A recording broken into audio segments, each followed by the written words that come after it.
Hello students, आज के lecture में मेश एनालिसिस रिलेटेड एक न्यूमेरिकल सॉल्व करेंगे। तो चलिए स्टार्ट करते हैं।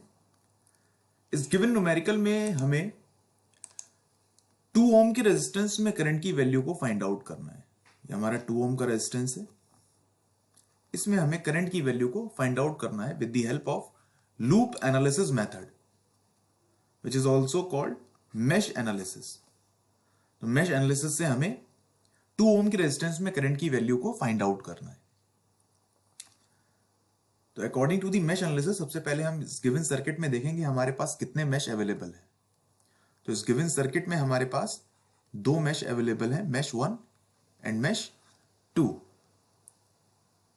इन दोनों मेश में हम करंट की डायरेक्शंस मान लेते हैं।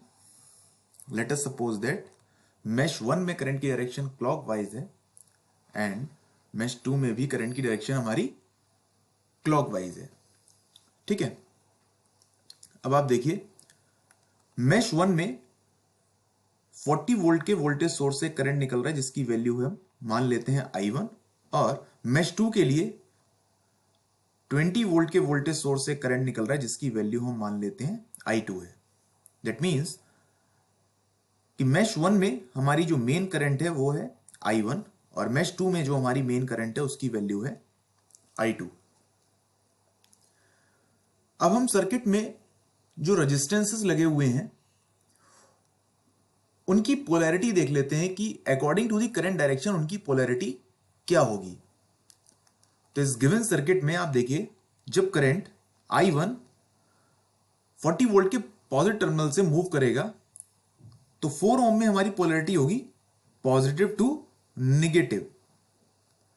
इसी तरीके से 2 ओम के रेजिस्टेंस में हमारी पोलैरिटी होगी पॉजिटिव से नेगेटिव। अब जब हम बात करेंगे लूप 2 की तो करंट I2 की वजह से हमारी 2 ओम के रेजिस्टेंस में जो पोलैरिटी होगी वो होगी पॉजिटिव टू नेगेटिव। इस तरह ऐसे ही जब हम 3 ओम के रेजिस्टेंस में आएंगे तो हमारी पोलैरिटी होगी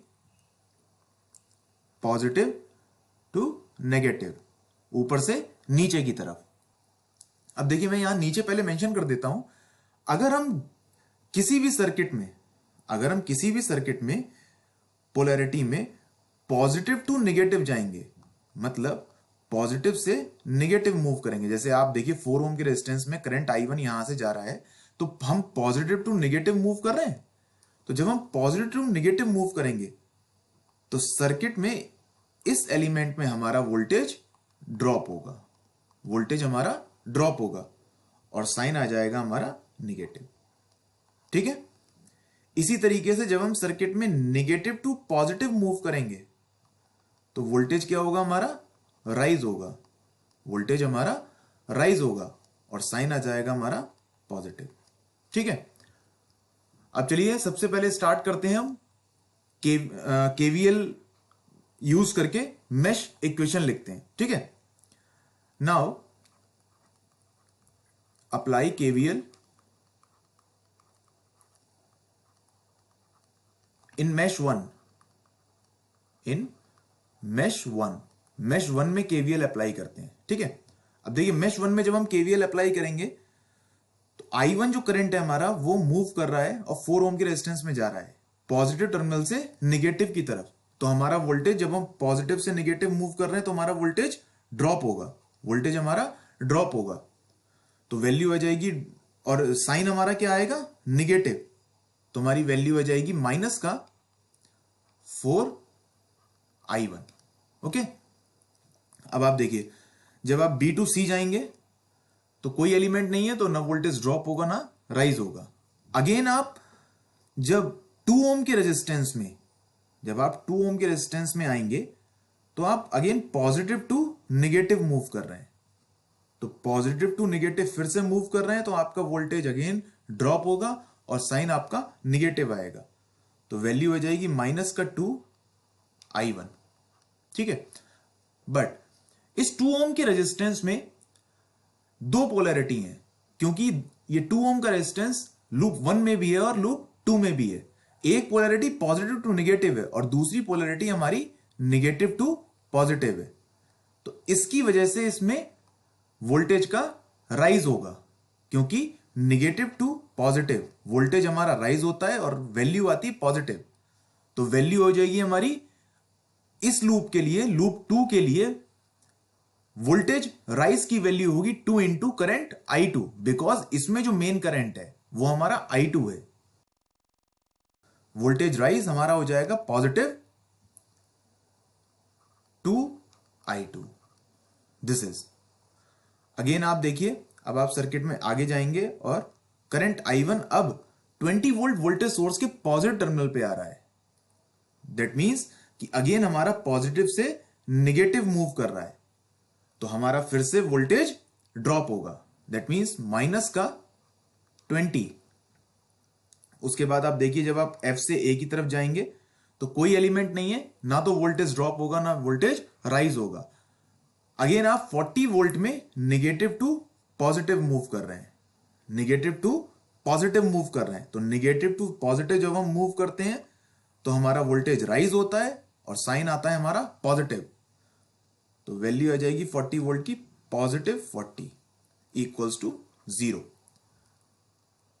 इसको हम फर्दर सिंप्लीफाई कर लेंगे तो हमारी इक्वेशन आ जाएगी 3I1 minus I2 equals to 10।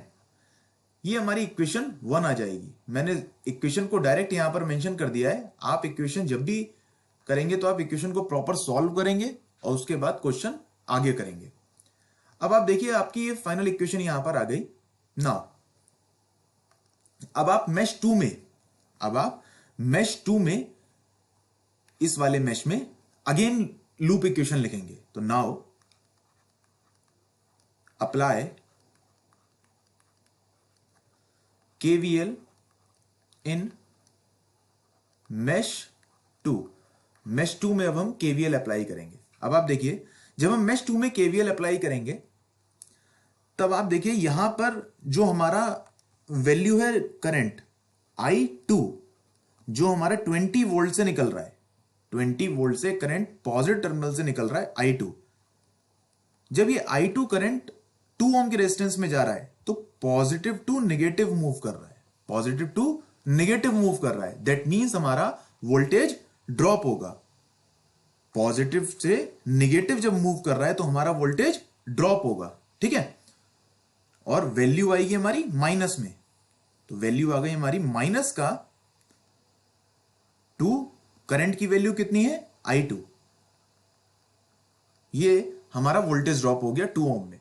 But अब आप देखिए जैसा कि हमने जब लूप 1 का एनालिसिस कर रहे थे तो हमने देखा था कि 2 ओम का जो रेजिस्टेंस है वो कॉमन है, जिसमें दो पोलैरिटी है। एक पोलैरिटी हमारी पॉजिटिव से नेगेटिव है और दूसरी पोलैरिटी हमारी नेगेटिव से पॉजिटिव है, ठीक है। तो दूसरी पोलैरिटी के लिए अगेन हमारा वोल्टेज राइज होगा, बिकॉज हम नेगेटिव टू पॉजिटिव मूव कर रहे हैं। तो वोल्टेज जब राइज होगा तो हमारी वैल्यू आ जाएगी प्लस का 2I1, प्लस का 2I1। अब आप देखिए अब आपकी करंट I2 आगे मूव करेगी C टू D। कोई एलिमेंट नहीं है, ना तो वोल्टेज ड्रॉप होगा और ना ही वोल्टेज राइज होगा। बट जब करंट नीचे 3 ओम में आएगा, नीचे की तरफ 3 ओम में आएगा, तो हमारा again current positive to negative move कर रहा है, तो अगेन हमारा वोल्टेज ड्रॉप होगा, जिसकी वैल्यू हो जाएगी हमारी 3I2, ठीक है। अब आप देखिए फिर हमारा करंट I2 10 वोल्ट में पॉजिटिव टू नेगेटिव जा रहा है।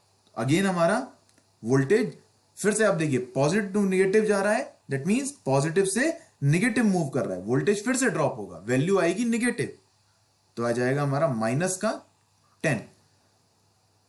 फिर ये करंट E से F की तरफ जाएगा, कोई एलिमेंट नहीं है, ना वोल्टेज ड्रॉप होगा ना ही राइज होगा।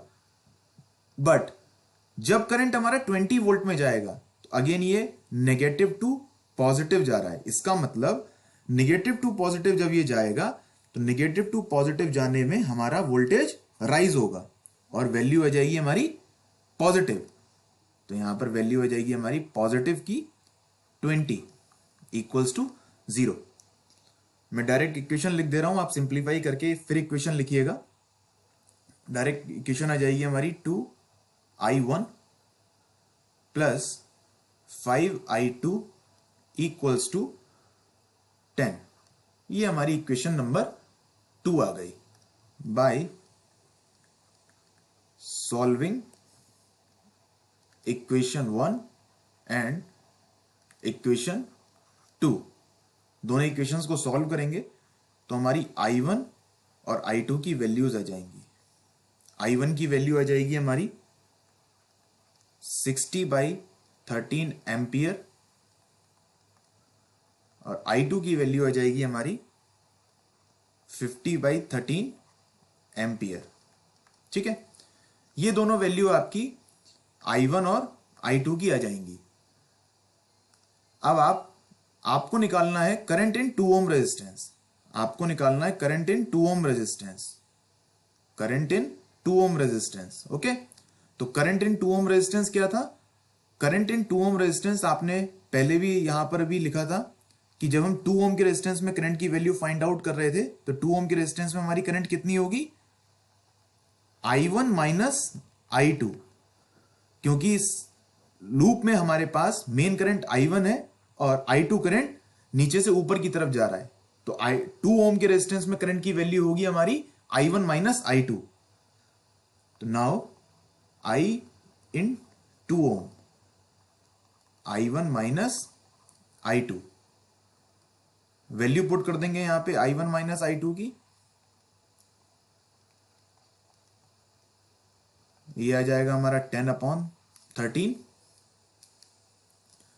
और फाइनल वैल्यू हमारी आ जाएगी i 2 ओम की 0.77 एम्पियर। इस तरीके से हम लूप एनालिसिस का यूज करके या फिर कह सकते हैं मेश एनालिसिस का यूज करके सर्किट के किसी भी एलिमेंट में करंट की वैल्यू को फाइंड आउट कर सकते हैं। आज के लेक्चर में इतना ही। यह क्वेश्चन अभिषेक पांडे ने पूछा था। इसी तरीके के और भी क्वेश्चन जिसमें आपको दिक्कत आ रही है आप पूछ सकते हैं, मेल कर सकते हैं। आज के लेक्चर में इतना ही। Thank you so much.